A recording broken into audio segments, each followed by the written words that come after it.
Your knees ache against a cracked truck stop parking lot at 5 in the morning, and the smoke curling off the rack of ribs on the hot plate beside you is about to make you $40 million. They said a man your age doesn't start over. Not again. Not a ninth time. They were wrong, and being wrong about you cost them nothing. It just made you rich. Somewhere tonight, in 11 states, a cook is following a recipe with your name nowhere on it, and a plate of ribs is landing in front of a stranger who has no idea he's eating the only thing you ever got right on the first try. So here's the strange part. You built a fortune out of the one recipe that never once failed you, and by the time it finally worked, your own children were already grown and gone, used to a father who was always one town over, chasing the next reinvention instead of staying to watch them grow up in this one. You started over 9 times before this. Railroad, insurance, a gas station that burned to the studs, a diner that finally took hold, and a war that pulled you away from it anyway. Another diner that a brand new interstate highway bypassed into silence. 9 deaths, 9 restarts. This is your life, and it starts a long time ago, with a woman's handwriting on an index card and a promise you didn't understand yet. Go back. You are 14 years old, and your mother, Etta, is dying in a rented room that smells like kerosene and boiled cabbage. The only thing she has left to give you is a recipe, not money, not land, not even much advice. Just a hickory-smoked rack of ribs, mopped in a vinegar and pepper sauce she never wrote down for anyone else, and an index card in her own hand, pressed into your palm the week before she goes. You don't have to be the smartest man in the room, she tells you. You just need one thing you never quit on. You bury her. You keep the card. You have no idea it will take you 48 years and 9 separate lives to understand what she meant. By 1919, you're working the railroad 3 counties over, a brakeman swinging between cars and weather that has killed better men than you. A coupling fails on a cold morning in your 3rd winter, crushes 2 fingers on your left hand, and the company doesn't so much fire you as simply stop paying you. Restart number 1, you try insurance next. Door to door, a case full of policies nobody in a dirt-poor county can afford. You're good at the pitch and terrible at closing because you can't bring yourself to sell a farmer flood coverage. He needs that premium money to eat. 2 years, and you've made less than the shoes you wore out walking. Restart number 2.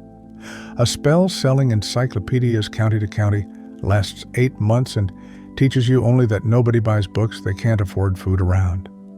Restart number 3. 1926, you scrape together enough to lease a filling station on State Route 9. Gas out front, a 2-stool counter in back where you start selling coffee, and some mornings a rack of your mother's ribs to truckers who ask what that smell is. It's the first time in your adult life anyone has paid you money for that recipe. Then it's 1930, and one January night the wiring in the lunch counter gives.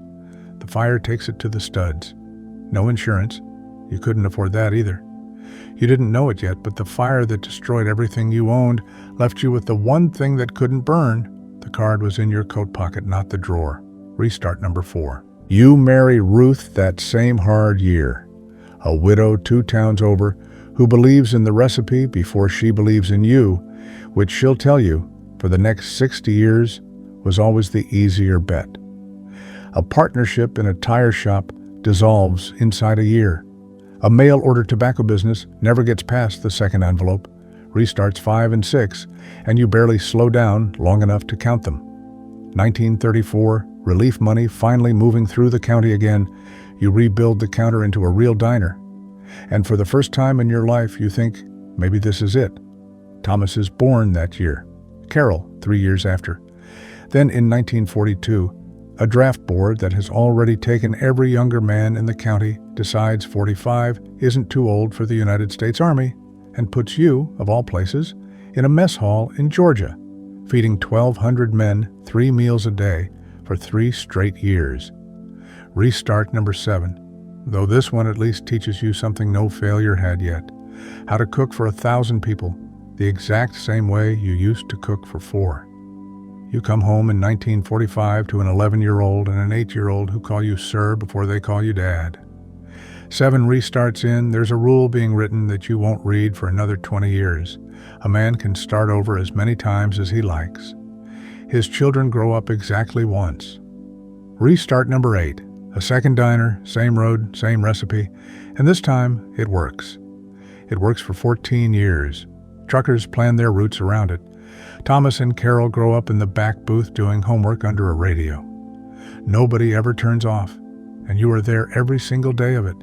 Up at 4, closing past midnight, 7 days running, present in the building and absent from the childhood, which is its own kind of missing that nobody has a word for yet. 4 years before a single mile of new highway touches your county, the president signs the act that funds the whole interstate system, and you read about it in the paper between the sports page and the weather. It doesn't occur to you to be afraid of a road? Not yet. 1959, the new interstate opens 11 miles east of Route 9, and it doesn't slow your business down. It ends it. 4 months, a fifth of the trade. There is no reason left for a single truck to pass your door. You try to get a loan to move the diner itself out to the new road. The bank looks at a 62-year-old man with a filed bankruptcy, a burned-down lunch counter, and a business the interstate just killed, and the answer is no, politely, 3 separate times, at 3 separate banks. Thomas is 25 that year, out of the house, working a job of his own 2 states off.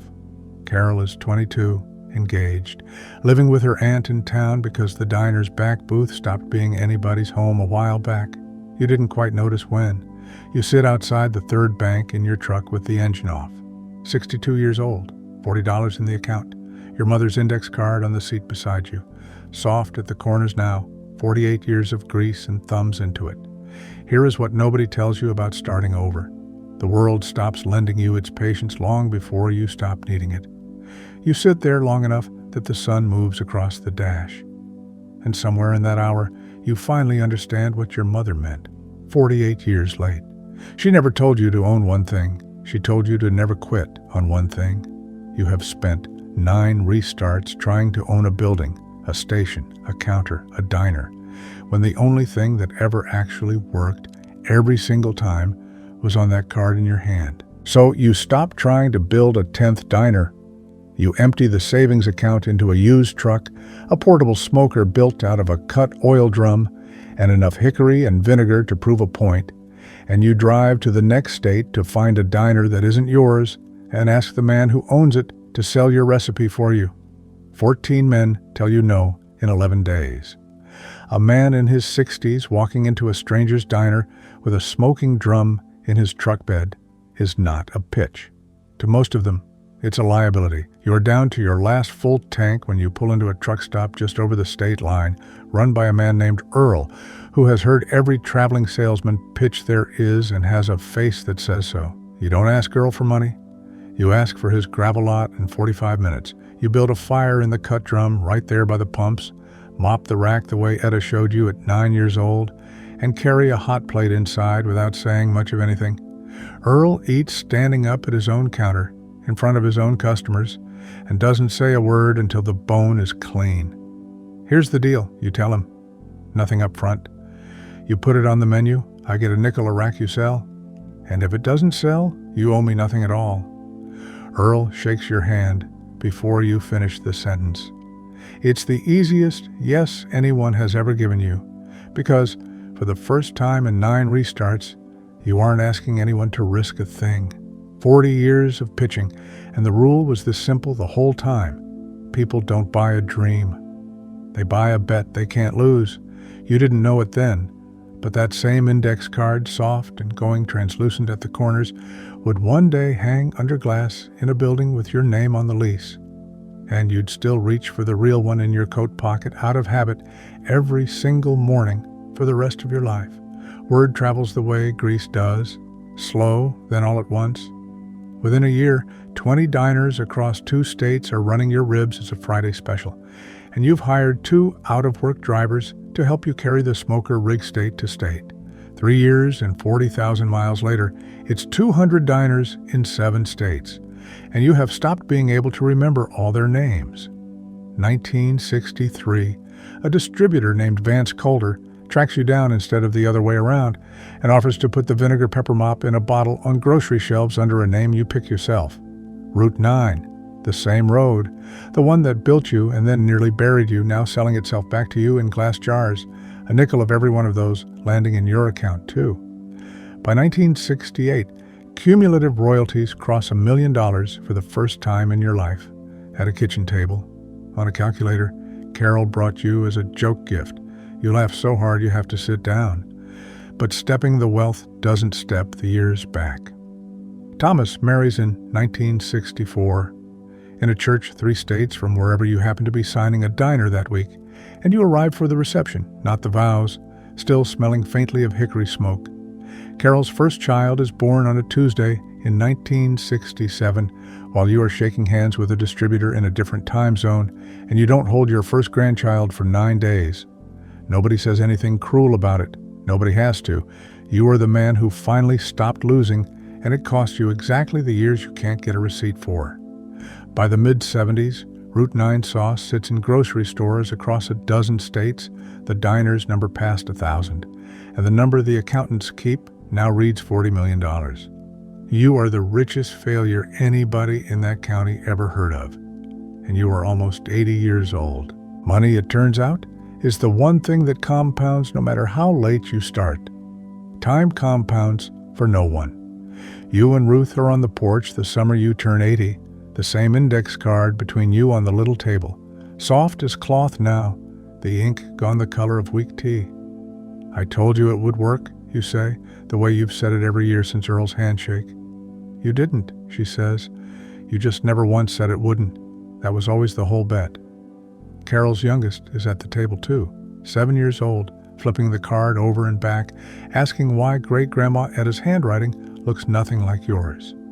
You take the card, and for the first time in 66 years, you read the recipe out loud instead of just following it by feel. Mop it slow, don't rush the smoke, one thing you never quit on. And you let her hold the card while you both cook, the exact way your mother once let you. Here's the whole shape of it. 9 times you tried to own a building, and 9 times the building took everything back. A coupling, a fire, a war, a road. The 10th time, you stopped trying to own anything at all, and just carried the one thing that was always actually yours. That's the difference between the 9 failures and the 1 success. Ownership breaks. A thing you carry doesn't. You didn't get rich by finally succeeding. You got rich by refusing to stop starting over. And the bill for that arrived in a currency the accountants never once wrote down. The years Thomas and Carol spent growing up, watching a father who was always one town over, chasing the next version of himself instead of staying still long enough to watch them grow up in this one. That is the reinventor path. You are not the man who succeeded once. You are the man who failed 9 times and was still standing for the 10th. And by the time the 10th one worked, the family you built it for had already raised itself. You don't grieve that, sitting here at 80 with your granddaughter's hands in yours over a hot pan. You've made your peace with the trade. It just took every year you had to make it. So here's the only question worth asking. If you're still counting your own restarts tonight, how many times would you have to fail before you let yourself believe the 10th try might be the one that finally works? And would you still take it, knowing exactly what it costs the people waiting on you to stop? There are 11 other ways to build a life like this one. Some cost you your name. Some cost you the people close enough to betray you. This one costs you the years, quietly, one town at a time, until you look up and they're gone. The next one is already here.